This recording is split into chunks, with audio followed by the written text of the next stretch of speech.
Hello, how's the writing going?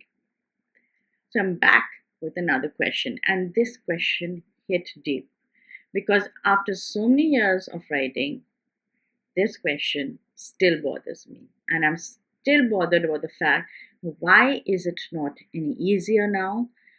The only good thing about this thing is that I know that I'm going to go through this whole process. So let me tell you what the real question is. So Susan wrote in to me asking me why is she not able to get through her first draft? Why is it taking so long? And she has a story, the idea, she has done the chapter details, as in she's outlined the chapter. Yet it is so difficult to write the first draft, and she's almost going to give up. How to get over the first draft? And this cuts deep for every author. No matter how many books you write, no matter I've written 8 books, yet I still struggle with that because there's so many times in the first draft that you're trying to just get the story going, get the ideas to move across, even though you have a chapter detail. Sometimes things are not falling exactly into place. Sometimes it's not, the flow is not as perfect as you would imagine it to be. It's not coming out perfectly. So, what do you do then? Thing to do then is to keep on writing.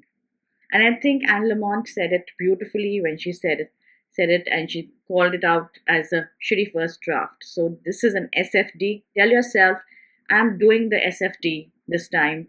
It's not going to be beautiful. It's not going to be interesting. It's not going to be amazing the way I want it to be. But if I do not do it now, then I will have nothing to work on later, to beautify, to polish, to make it better. So I need to create this SFD now so that I can create my book that's going to be amazing later. And that's the only way to get through it. So many times when I'm writing and I feel that, okay, the flow is not good and I feel I can add some more ideas to it, those are great ideas that come to you while you're writing, and they also distract you from your writing. So the best way to deal with them is to either put a comment on your document or write in caps lock. That's what I do. Write in caps lock with the brackets and highlight it. Do something over here. Add some things. Add some details, or talk to somebody else. Get some more details on this over here.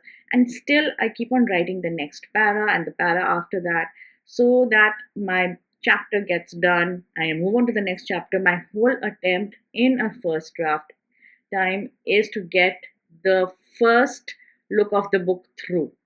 So then we can talk about the more interesting things. If I allow myself to be diverted or distracted at that time about, oh, how to make this more in depth now, I will lose out on precious time. So that's the way I do it. Another way you can do, plan out your first draft better and not let it dangle around is to identify the number of words you're going to write in your book. Suppose it's non-fiction, so around 50,000 words, and then you give or take 10,000 for, some things you'll cut out or some things you'll add. So you say like 50, 60,000, take 60,000, then divide it by the number of words you think you're able to write every day, given that you're doing your other work. Maybe it's 500 words, maybe it's 300 words, maybe it's 1500 words, whatever it is, whatever is applicable to you, write that. Then you divide those two and you come to the number of days it will take you to write. So by doing this kind of a process, you will fine tune the number of days it will take you to write, maybe, and then you can settle it in your schedule that so many days, that means that suppose you're writing 2 days a week or 3 days a week, or maybe you can give all 7 days, that depends on you. So that way you divide your month, your year, your week into the number of days and the number of pages you're writing. It can help you stay on track, it can help you stay motivated. So do these things and keep in mind the fact that this is your first draft. It's not going to be beautiful. It's not going to be something you want to share with your family and say, "Yay, I wrote this. Can you give me your views?" Because they will not know what to say to you. So, this first draft is for you and your editor to go through later and to work on to make your book better. But you have to get through that first draft. Okay, bye bye. Keep writing. Happy writing.